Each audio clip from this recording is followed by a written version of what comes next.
This is the fifth video in a series of 8 demonstrating how to create a custom log style report for a single project. In the previous 4 videos, we've set up most of the fields we're going to need to continue. If we go back to the Corecon Help Resource Center, we've set up the data sources, parameters, the report design including header, footer, and report properties, and we've set up the report design table control. In this training video, we're going to show how to set up the table control with groupings and totals. In our last few videos, we've been creating a custom log style report for a single project report from scratch. We've included purchase orders and the purchase order details.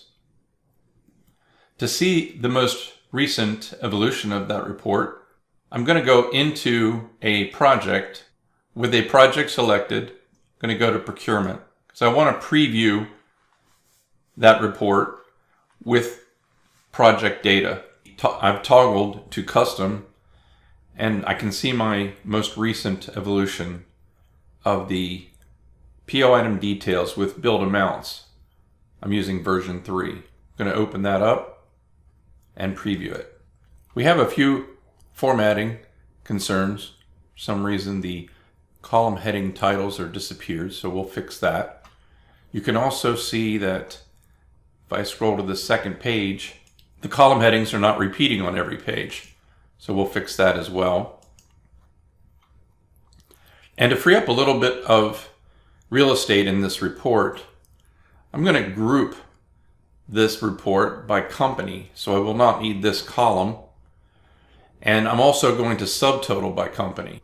We're adding a group with group totals.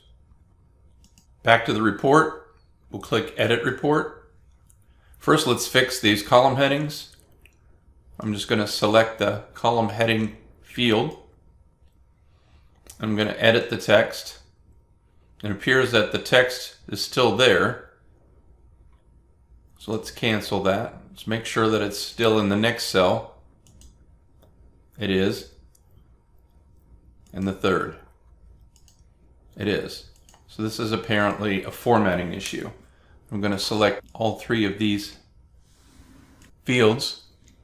I'm going to go to the properties. And next to the font, I'm going to switch that font back to white. So it's white on black. I'm also going to check the number formats. So let's go to the item price. I'm just selecting the field. Over to the formats area. We'll go down to the format number. Point out that the formatted as a number, which means no dollar amounts. 2 decimal places, and we're using the comma for the 1000 separator. We'll do the same thing for the next. We can see this one's set up as a currency type, so that means there will be a dollar sign, 2 decimal places, also using the separator. And same for the third. Now the next thing we want to do is make this column heading repeat on every page. So I'm going to select somewhere in the table, and then I'm going to select the entire table. And you'll see that in the row groups we see the details. This details represents the line item details shown here in white. But if I go over to the column groups and select advanced, you'll see a line called static appears, which represents this column heading.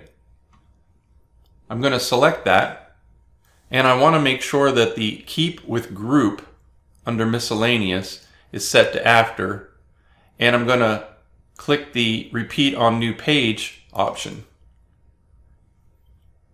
And then I'm going to click off. I want to preview the changes we just made.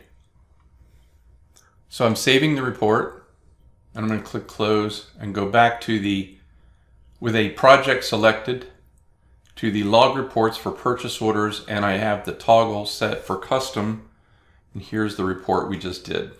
Now we can see the numbers formats are correct.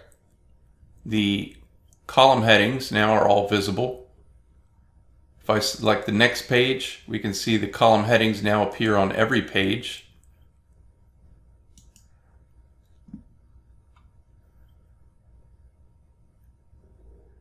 So now it's time to add the groupings and subtotal. We're going to group by company name. So I'm going to close that. I'm going to go back to version 3, click Edit Report. Next, I'm going to save report as and update this to version 4. I do that so if I have to start over with the next step, I can always revert back to the last revision. So when we're done, we're not going to need this column for company because we're going to put a header line in or group, and we're also going to have a subtotal by company.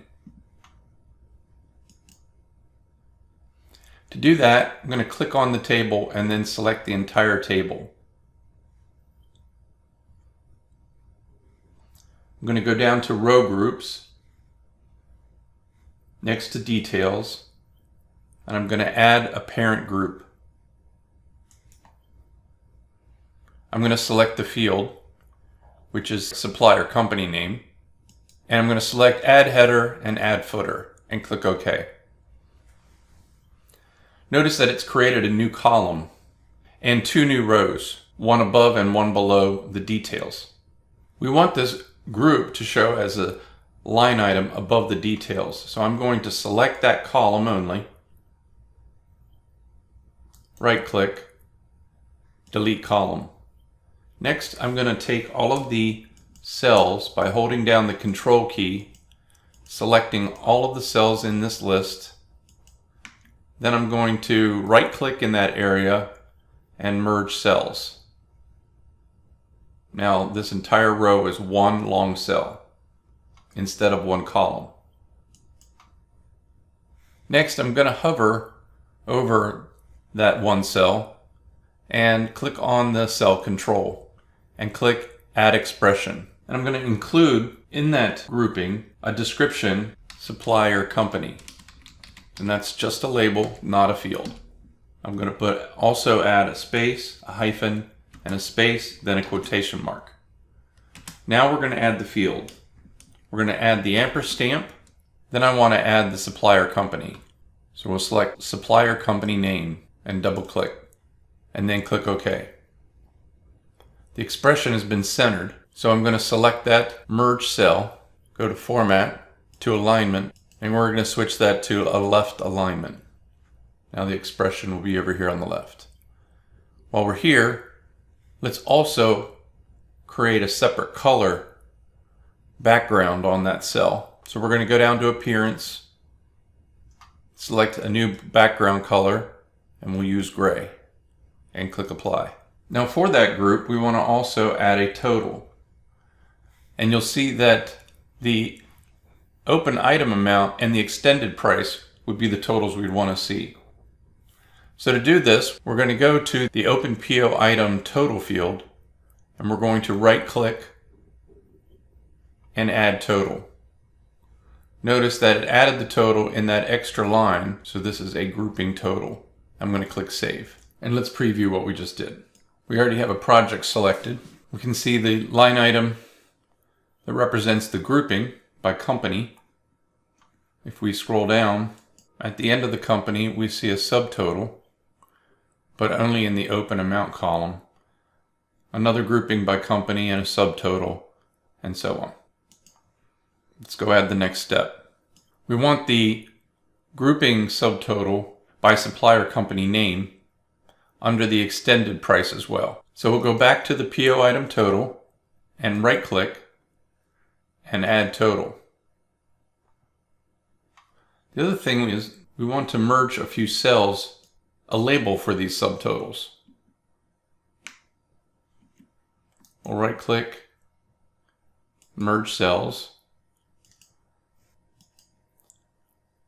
select the controls, add an expression, and it'll be total for space, hyphen space, quotation mark, and we're going to go down and add that supplier company name double click, and quotation mark, space, equals, space, quotation mark, and click OK. Now this one I want to right align. So we'll go over to the formats, go to alignment, set that to right align. And while we're here, let's also add a background color for the entire row. So I'm going to click on that row tab on the far left, go to appearance, and add that same gray, or maybe a lighter gray, for the subtotal, and click apply. Now we'll click save report, and we'll close this. Let's preview the progress we've made.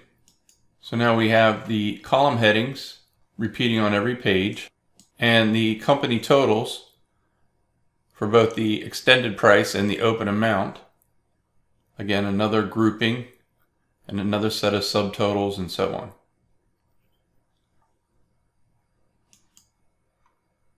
This is the 5th video in the series of 8, found in the help article Add Custom Log Reports Syncfusion Bold Report Server. This was video number 5 of 8.